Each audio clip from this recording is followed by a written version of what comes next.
السلام علیکم ورحمۃ اللہ وبرکاتہ۔ الحمد للہ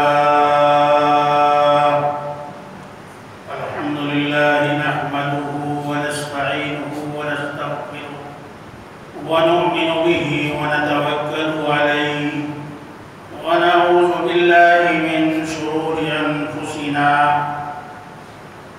ومن سیئات اعمالنا من يهده الله فلا مضل له ومن يضلله فلا هادي له ونشهد أن لا إله إلا الله وحده لا شريك له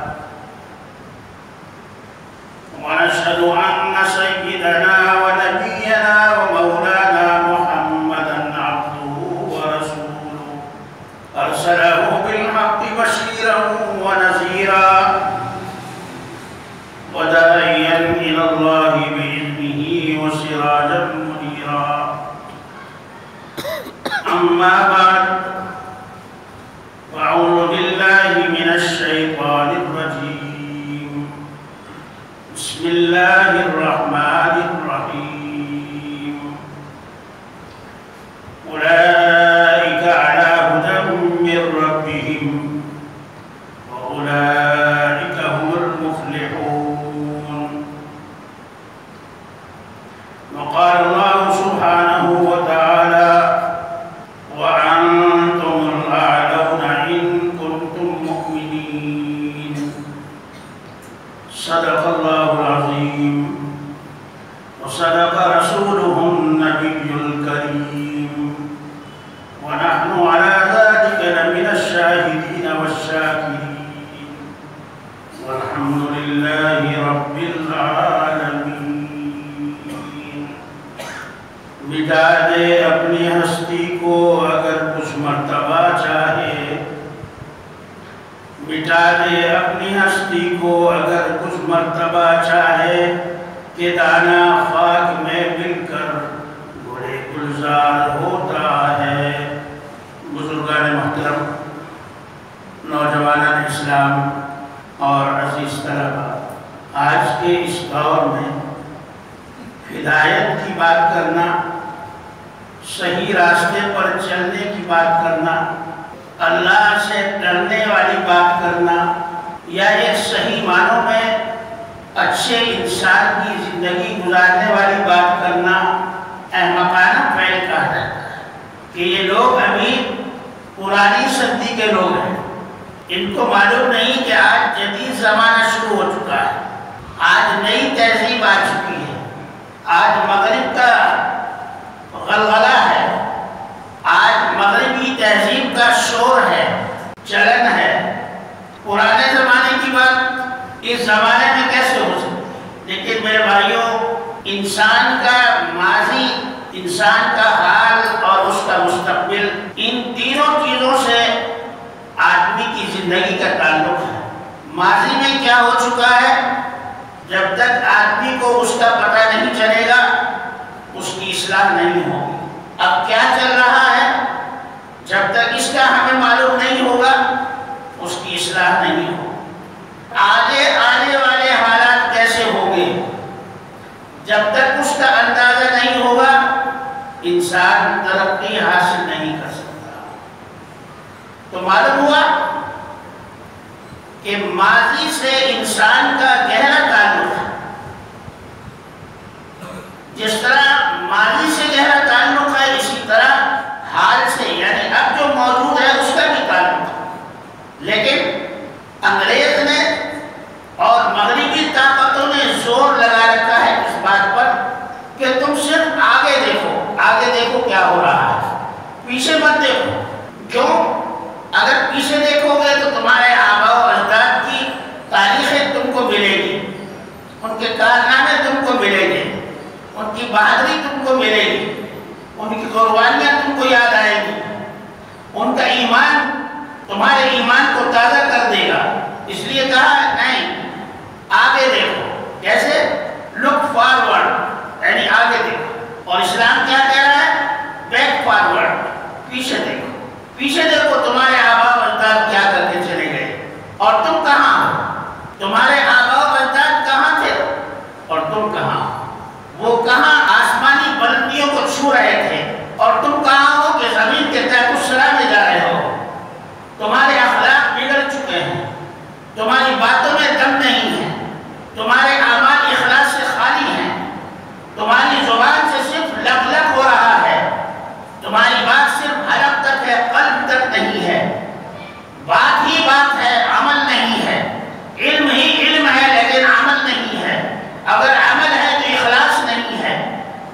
کتاب کہہ رہا ہے بیک فارورڈ، اے مسلمان اپنے پیچھے دیکھ، اپنے پیچھے دیکھ، تیرا آباء و اجداد نے کیا کارنامے انجام دیے۔ قرآن اسی کو کہہ رہا ہے اولئک علی ھدی من ربہم، اولئک علی ھدی من ربہم، وہ لوگ جو ہدایت پا گئے، جن کو ہدایت حاصل ہو گئی، وَأُولَئِكَ هُمُ الْمُفْلِحُونَ، وہ لوگ کامیاب ہو گئے، وہ لوگ کامیاب ہو گئے۔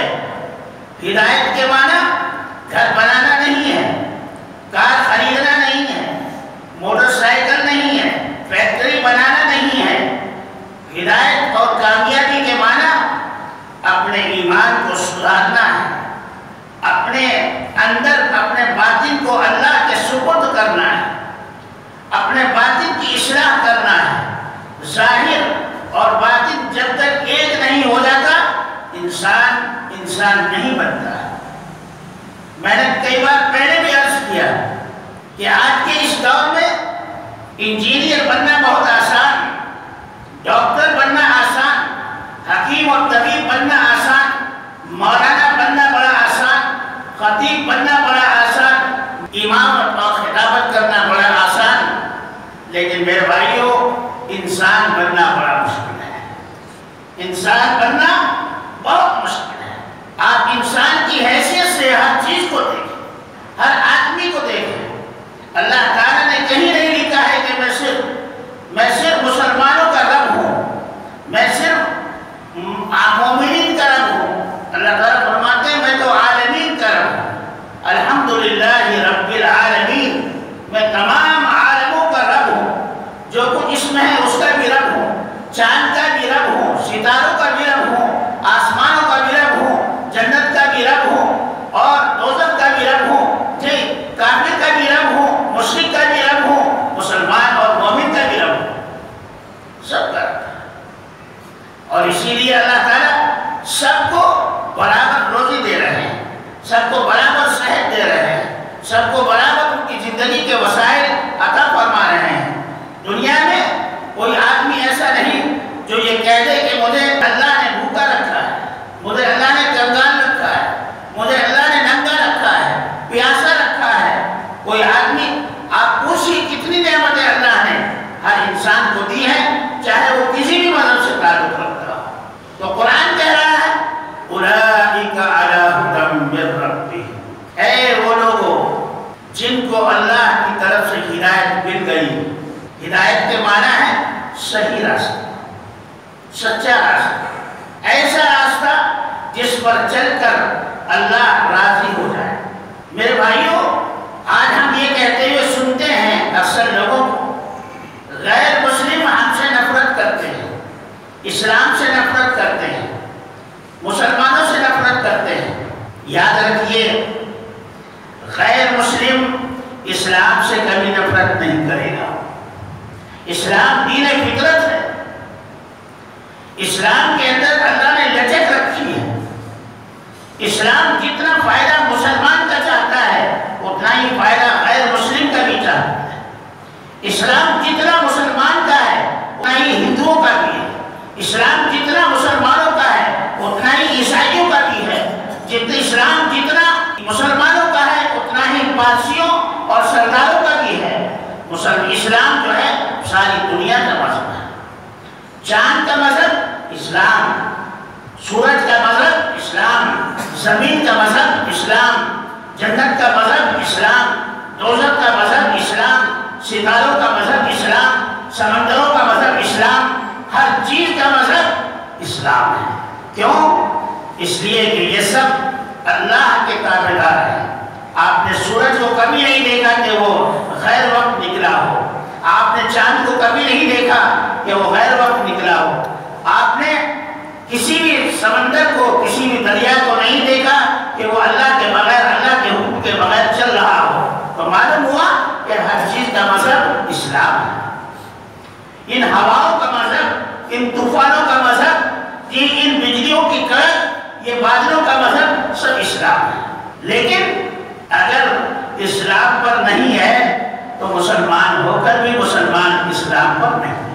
آج ہمیں یہ شکایت ہے کہ غیر مسلم اسلام سے نفرت کرتے ابھی 2-3 سال پہلی بات ہے کہ ہمارے بنگلور کے صاحب نے کرناٹکا ہائی کورٹ کے تمام ججوں اور تمام وکلا کو، ایڈوکیٹس کو قرآن کریم تقسیم کیے اور پارلیمان میں ودھان سبھا میں قرآن تقسیم کیے. سارے غیر مسلم بڑے بڑے عہدیداروں کو، ایم ایل او کو، ایم پیوں کو، ججوں کو، وکیلوں کو، بڑے بڑے بیرسٹروں کو قرآن تقسیم کیے.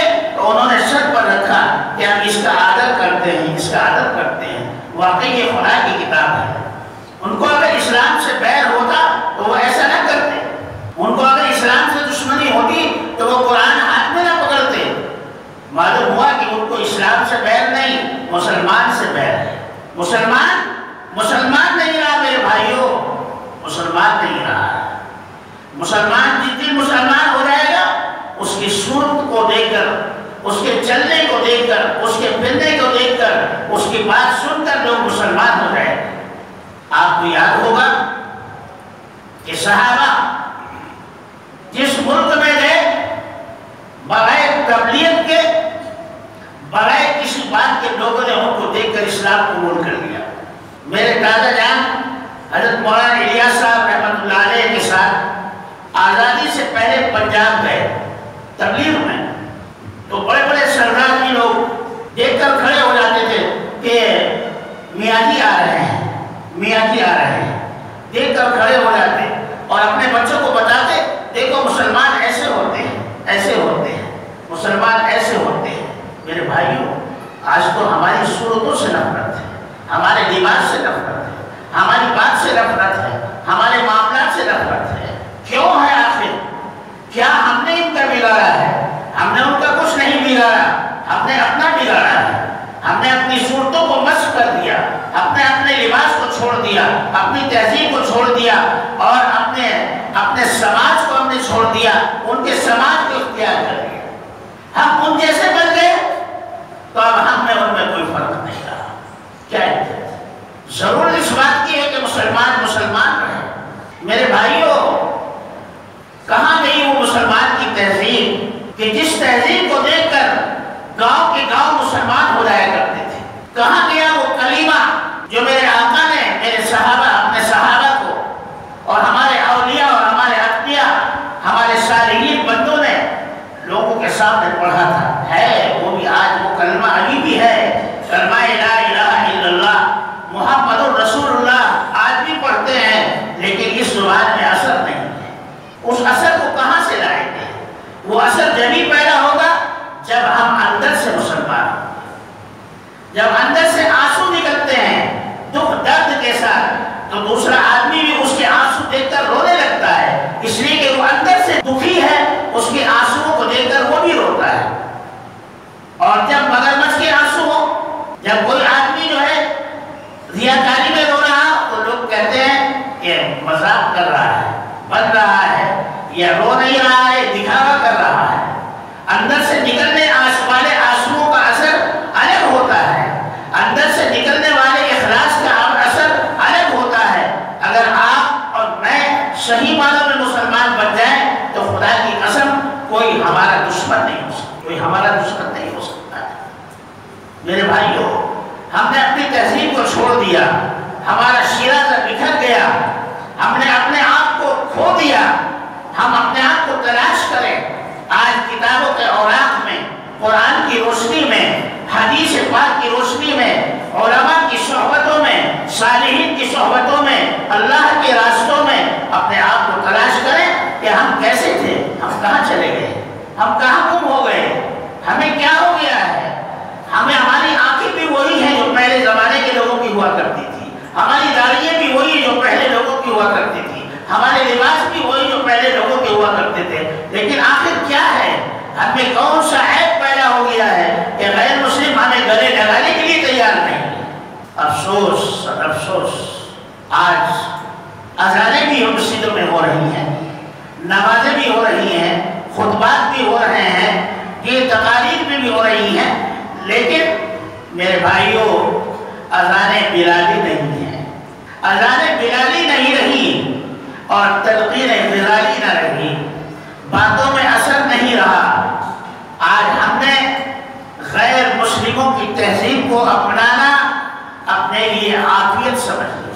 اپنے لیے عافیت سے۔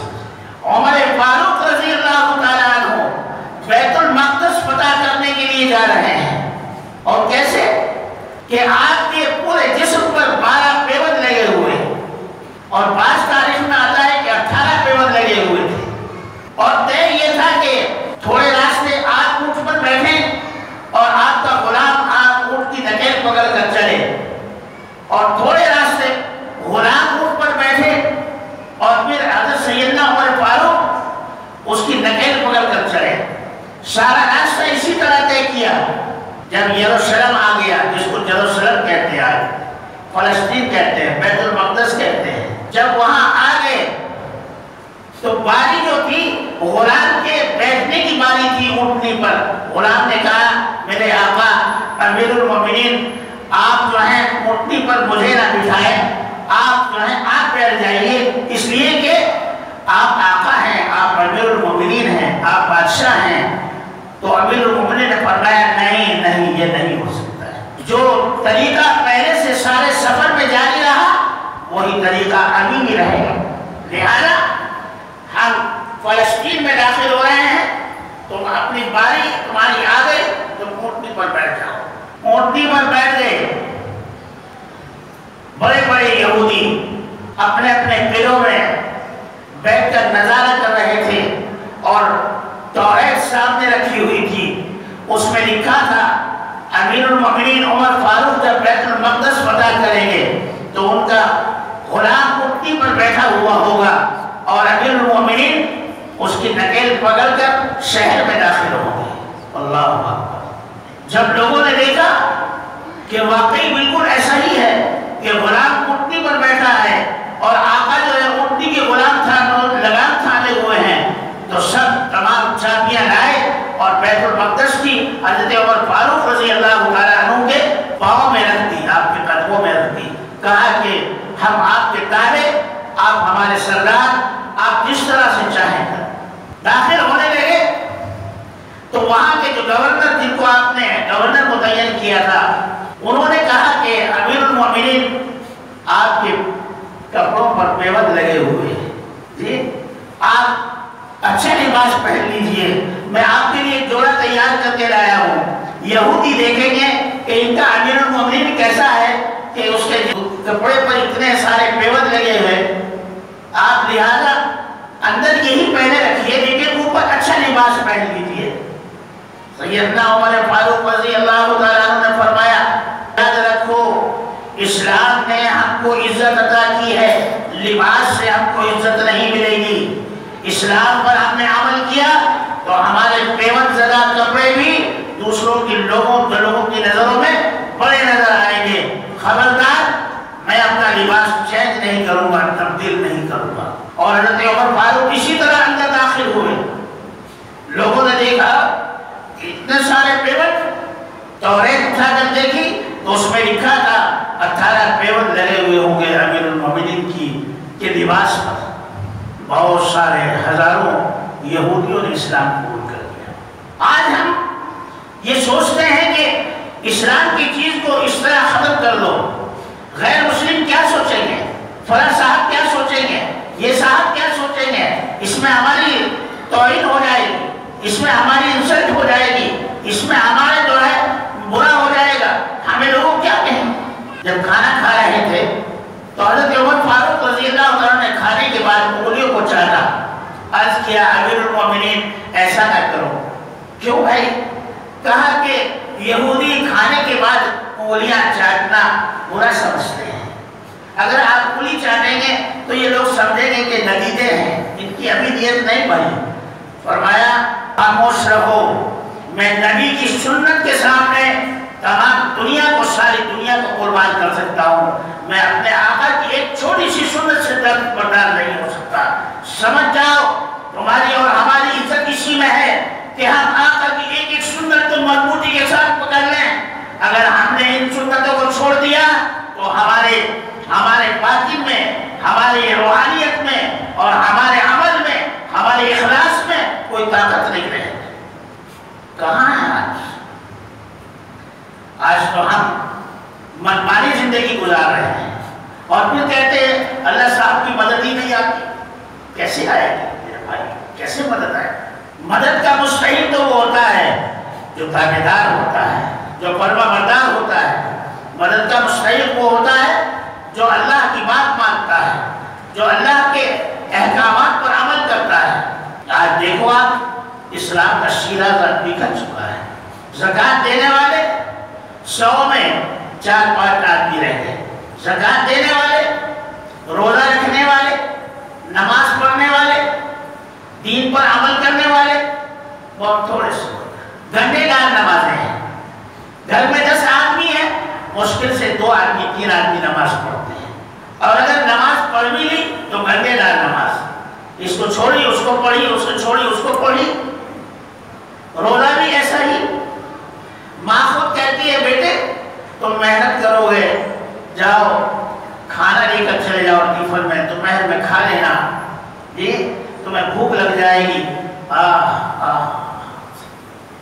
بیٹی کی محبت ہے، اللہ اور اس کے رسول کی محبت نہیں ہے۔ یہ ضرور پوچھا جائے گا، ماں اگر پوچھے گی شام کو، باپ پوچھے گا بتاؤ بیٹے کتنے پیسے لائے ہو، تمہاری جیب میں کتنے پیسے ہیں، لیکن کوئی یہ نہیں پوچھے گا آج تم نے ظہر اور عصر کہاں پڑھی، اس لیے کہ نماز کی قدر نہیں ہے، پیسے کی قدر ہے۔ پیسہ آیا تو بس، نمازیں گئی تو گئی، یہ گالی گلوچ کی تو کی، دھوکہ دیا تو دیا، جھوٹ بولا سو بول دیا، اس کی کوئی اہمیت نہیں۔ ایمان جائے تو جائے، لیکن پیسہ آئے، پیسہ آئے، پیسہ آئے، کہاں ہے؟ آج شیرازہ بکھر چکا ہے اسلام کا۔ آج اسلام جزوی اسلام نظر آ رہا ہے۔ مسجد میں آتے ہیں تو ہماری ٹوپیاں ہمارے سروں پر ہیں، ہمارے ٹراؤزر اوپر ہو جاتے ہیں، جی مسجد میں آتے ہیں تو ہماری زبان سے اللہ اللہ نکلتا ہے، بازار میں رہتے ہیں تو کچھ اور نکلتا ہے، جھوٹ نکلتا ہے، بکواس نکلتی ہے، جی کپڑا بیچتے ہیں، مال بیچتے ہیں، نہیں معلوم کتنا ہیرا پھیری ہوتی ہے۔ میرے بھائیوں، اسلام ہے کہاں؟ فٹ پاتھ پر اسلام نہیں ہے، بازاروں میں اسلام نہیں ہے، فیکٹریوں میں اسلام نہیں ہے، گھروں میں اسلام نہیں ہے، قبرستان بنے ہوئے ہیں۔ کیسے کام چلے گا؟ کیسے چلے گا؟ ادخلوا فی السلم کافہ، تم پورے کا پورے اسلام میں داخل ہو جاؤ، ولا تتبعوا خطوات الشیطان، اور تم شیطان کی اتباع نہ کرو، انہ لکم عدو مبین، وہ تمہارا کھلا ہوا دشمن ہے، وہ تمہارا کھلا ہوا دشمن ہے۔ لیکن نہیں، چند پیسے کی خاطر، تھوڑے سے آرام کی خاطر، تھوڑے سے ڈرنے کی خاطر ہم جھوٹ بولنے کے لیے تیار، دھوکہ دینے کے لیے تیار، جھوٹی قسمیں کھانے کے لیے تیار۔ کہاں اسلام ہے؟ اسلام نہیں ہے۔ نمازوں کا شیرازہ بکھر گیا، روزوں کا شیرازہ بکھر گیا، زکوٰۃ کا شیرازہ بکھر گیا۔ اب تو نام بھی جو ہے، نام بھی غیر مسلموں کے نام پر رکھے جاتے ہیں، تاکہ یہ معلوم نہ ہو کہ ہم مسلمان ہیں یا ہندو۔ جو لوگ غیر مسلموں میں کام کرتے ہیں وہ اپنے ناموں کو اس طرح پڑھ جاتے ہیں کہ بابو، فلاں صاحب، لال صاحب، پیلے صاحب، ہرے صاحب، ایسے نام رکھتے ہیں، یعنی خود پتہ نہیں کہ ہندو ہے یا مسلمان ہے۔ ارے میرے بھائیوں، فخر کے ساتھ سینہ تان کر کہو الحمدللہ میں مسلمان ہوں، الحمدللہ میں مسلمان ہوں۔ آپ جب اپنے ایمان کو، اپنے اخلاق کو، اپنے کردار کو، اپنے کیریکٹر کو پیش کرو گے تو غیر مسلم تمہاری عزت کریں گے، غیر مسلم تمہاری عزت کریں گے۔ ایک واقعہ آتا ہے کہ ایک کرسچن نے مسلمان سے قرض لیا اور پھر دیا نہیں، بار بار مانگتے رہے۔ کرسچن کہتا ہاں دوں گا دوں گا دوں گا، لیکن دیتا نہیں تھا۔ بہت پریشان تھا مسلمان۔ اس نے ایک اور صاحب سے ذکر کیا، اس نے کہا دیکھو کبھی بھی پیسے نہیں ملیں گے تو ان کے فادر کے پاس جاؤ، جب یہ فادر کے پاس بیٹھا ہوا ہو تب فادر کو شکایت کرنا۔ اب یہ وہاں گئے، مسلمان گئے اور کہا صاحب یہ صاحب جو ہیں آپ کے جو چیلے ہیں، شاگرد ہیں، یہ میرے پیسے نہیں دے رہے ہیں۔ فادر نے کہا اچھا، تو فادر اس کرسچن کو تھوڑی دور لے کر چلا گیا اور اس کے کان میں کچھ کہا۔ وہ آ گیا، بیٹھ گیا، 2 منٹ میں گیا گھر اور پیسے لا کر دے دیے۔ مسلمان کو بڑا تعجب ہوا، ارے بھائی ہم تو سالوں سے پیسے مانگ رہے تھے، دیے نہیں، اور یہ فادر نے اس کے کان میں کیا پڑھا کہ فوراً پیسے دے دیے۔ تو اس نے پوچھا اس کرسچن سے، مسلمان نے، کہ فادر نے تمہارے کان میں کیا کہا تھا؟ تو کرسچن نے کہا کہ فادر نے صرف اتنا کہا کہ تو مسلمان کب سے ہو گیا، لے کر نہ دینا یہ تو مسلمان کا کام ہے، تو مسلمان کب سے ہو گیا ہے، اگر تو صحیح عیسائی ہے، کرسچن ہے، تو اس کے پیسے ادا کر، فوراً ادا کر۔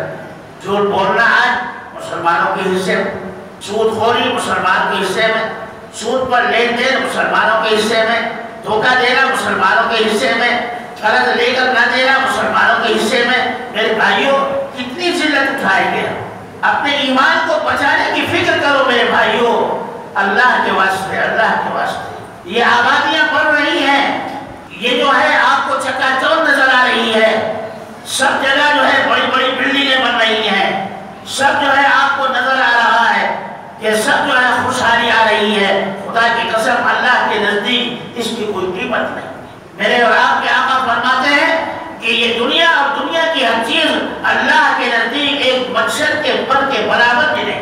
مچھر کتنا بڑا شاہکار ہے، مچھر کے پر میں اللہ نے دونوں پروں میں 50 آنکھیں رکھی ہیں، کئی دماغ رکھے ہیں، ایک عجیب و غریب چیز بنائی اللہ نے مچھر۔ آدمی سمجھ نہیں سکتا کہ مچھر کیا چیز ہے، اور ہم سمجھتے ہیں کہ چھوٹا سا پر ہے۔ مچھر کے پر میں جو ہے اللہ نے میوزک رکھ دیا ہے۔ ہم سمجھتے ہیں کہ مچھر بھنبھنا رہا ہے، مچھر نہیں، جب وہ اڑتا ہے تو اس کے پروں میں سے میوزک کی آواز نکلتی ہے۔ اللہ نے اس لیے کہا ساری دنیا کے لوگ جس نے سب کو اعلان کیا، آؤ تم ایک مچھر کا پر بنا کر دکھا دو ہماری طرح، تو ہم تمہیں مان جائیں گے کہ تم کچھ ہو۔ کوئی نہیں بنا سکتا ہے، اللہ تعالیٰ ہی ہے جو ہر چیز کو تخلیق کرنے والے ہیں۔ ہم یہ کہتے ہیں کہ ہم بدعمل ہی رہیں گے، ہمیں جو ہے عمل کی ضرورت نہیں ہے۔ میرے بھائیوں عمل سے زندگی بنتی ہے، عمل ہی سے جو ہے تقویٰ آتا ہے، عمل ہی سے اخلاص آتا ہے، عمل ہی سے اللہ راضی ہوتا ہے، عمل ہی سے اللہ کے رسول کے ہم قریب ہوتے ہیں، اور عمل ہی سے آج قیامت کے دن جو ہے ہمارے اعمال نامے صحیح معنوں میں صحیح تولے جائیں گے، اور عمل ہی کی وجہ سے، عمل کی اخلاص کی وجہ سے ہم جنت میں جائیں گے۔ میرے بھائیوں آپ کو معلوم ہونا چاہیے کہ RSS کی ایک جماعت چند سال پہلے اسپین گئی تھی، وہاں پر جو وہاں کے حکام ہیں ان سے ملی اور یہ پوچھا کہ آپ نے اتنی بڑی آبادی جو مسلمان کی تھی یہاں پر اسپین میں، ان کو آپ نے کیسے یہاں سے نکالا؟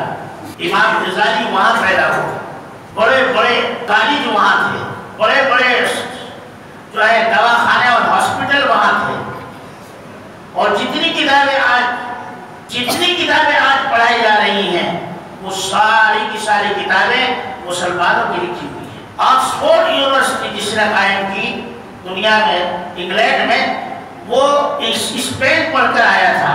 وہ کہتا ہے اپنی تاریخ میں، اپنی ہسٹری میں، میرا کوئی بھی استاد غیر مسلم نہیں ہے، میں نے جتنے لوگوں سے پڑھا سب ڈاکٹر مسلمان تھے، جی ENT اسپیشلسٹ مسلمان، ہارٹ کا اسپیشلسٹ مسلمان جی، اور اس کے بعد جو ہے جتنے بھی امراض تھے تمام کے تمام امراض کی اسپیشلسٹ اس زمانے میں مسلمان تھے، اور جتنے اوزار جو آپریشن کرنے کے لیے ایجاد ہے جو ہاسپٹلوں میں ہیں ان کو مسلمانوں نے ایجاد کیا۔ آپ تاریخ پڑھیے، مسلمان تو وہ چیز ہے مان کے ہم پلہ کوئی ہو ہی نہیں سکتا، لیکن مسلمان تو میرے بھائیوں مسلمان تو کھو گیا ہے، مسلمان تو اپنے نفس میں کھو گیا، مسلمان تو اپنی خواہشات میں کھو گیا، مسلمان کو تو جو ہے اچھا کھانا چاہیے اور اپنی مرضی کی منمانی زندگی چاہیے، ایسا نہیں ہے۔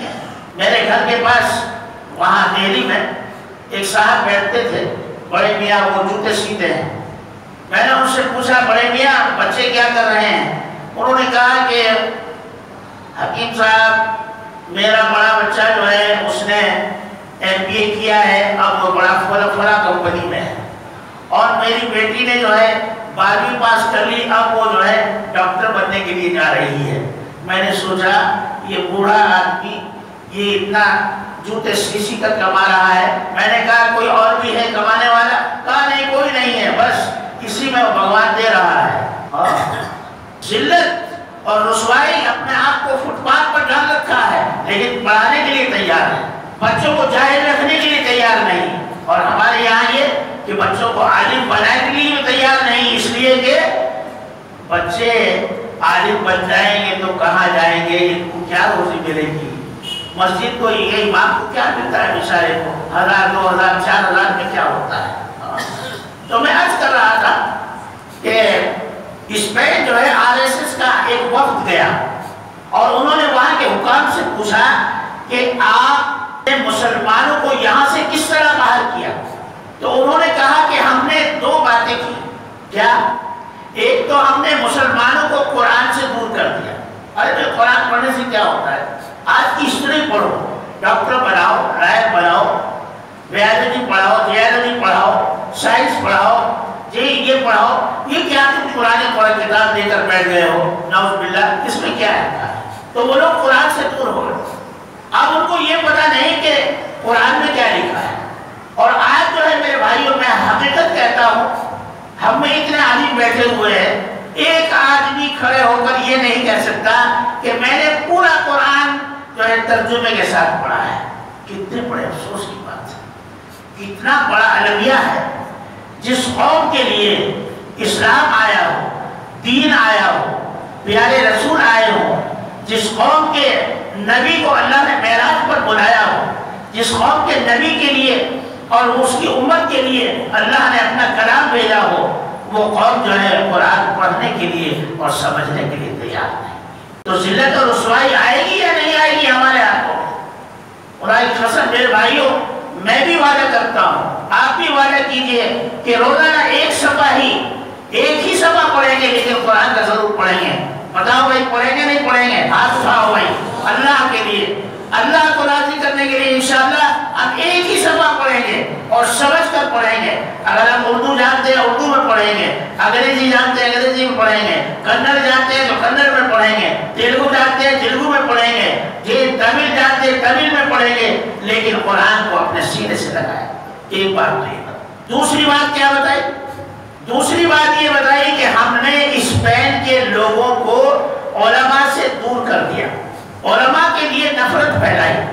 فلاں صاحب تو ایسے ہے، فلاں امام صاحب ایسے ہے، فلاں مولانا صاحب ایسے ہے، فلاں خطیب صاحب ایسے ہے. تو لوگوں میں جب ہم نے نفرت پھیلائی ان کے علماء کے خلاف تو یہ علماء سے دور ہو گئے.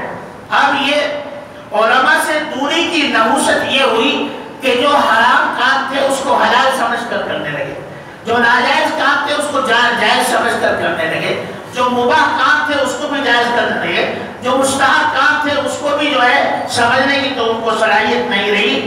اسلام کے ایک ایک چیز کو، ایک ایک رکن کو اور ایک ایک اسلام کی ایک ایک جزیات کو وہ بھولتے چلے گئے. یہاں تک کہ نام تو فاطمہ ہوا کرتا تھا لیکن وہ اسکرٹ پہنا کرتی تھی، نام تو عبداللہ ہوا کرتا تھا لیکن وہ انگریزی کپڑے پہنا کرتے تھے اور بائے بائے کہا کرتے تھے.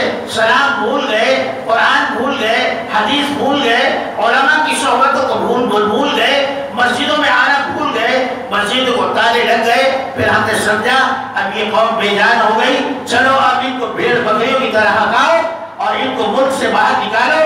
چنانچہ ہم نے ایک ایک گاؤں سے، ایک ایک شہر سے ان کو جو ہے زبردستی کیا کہ عیسائی بنو، نہیں بنتے تو تم کو جان سے مار دیں گے. یہاں تک کہ بڑی آبادی نے عیسائیت قبول کر لی اور جو بچے ان کو جان سے مار دیا. میرے بھائیوں، قرآن سے دوری کی نحوست، علماء کی ناقدری کی نحوست کہ آج اسپین سے مسلمانوں کا صفایا ہے. کتنی بڑی وہی چیز آج ہندوستان میں آ رہی ہے. آپ دیکھ لیجئے، خدا کی قسم میں صحیح کہتا ہوں، کوئی گھر ایسا نہیں جس میں علماء کی غیبت نہ ہوتی ہو. اپنے آپ تو ہم اچھے ہیں لیکن فلاں عالم صاحب بالکل اچھے نہیں، بھائی ہم تو ان کو پسند نہیں کرتے. ارے پسند کرو نہ کرو میرے بھائیوں، اگر ایک آدمی نماز کے لیے بلا رہا ہے تو سمجھو تو صحیح وہ کس کے لیے بلا رہا ہے. اگر ایک آدمی جو ہے تمہیں جو ہے قرآن پڑھا رہا ہے تو سمجھو تو کہ کس کا کلام پڑھا رہا ہے. اگر ایک آدمی تمہیں دین کی بات بتا رہا ہے تو سمجھو تو صحیح کہ کس کے لیے بتا رہا ہے. جی میرے بھائیوں، وقت وقت ہو چکا ہے. میں حقیقت میں یہ بات میں آپ سے نہایت محبت کے ساتھ نہایت ہی ادب کے ساتھ عرض کرنا چاہتا ہوں کہ اللہ کے لیے اپنے معاملات اللہ سے درست کر دو. اپنے معاملات کو اللہ کے سپرد کر دو. آپ اپنے گھر میں کوئی بھی کام کر رہے ہیں تو سر جوڑ کر بیٹھو. ماں باپ بچوں کے ساتھ بیٹھیں, بچے ماں باپ کے ساتھ بیٹھیں, بیوی اور بچے اور سب بیٹھو. فلاں کام ہم کر رہے ہیں, اس کا اسلامی طریقہ کیا ہے؟ شادی کر رہے ہیں, اس کا اسلامی طریقہ کیا ہے؟ جی کاروبار کر رہے ہیں, اس کا اسلامی طریقہ کیا ہے؟ علماء سے رجوع ہوں, معلومات کریں اور اپنی زندگی اسلام کے ساتھے میں گزاریں تو انشاءاللہ تعالی ایسی ہوائیں چلیں گی کہ دنیا میں جو ہے اسلامی پرچم لہرائے گا. دنیا میں لوگ مسلمانوں سے نفرت کرنا چھوڑ دیں گے. دنیا میں غیر مسلم لوگ مسلمانوں سے محبت کرنا شروع کر دیں گے. اللہ تبارک و تعالی ہم سب کو عمل کی توفیق عطا فرمائے. وآخر دعوانا ان الحمد للہ رب العالمین.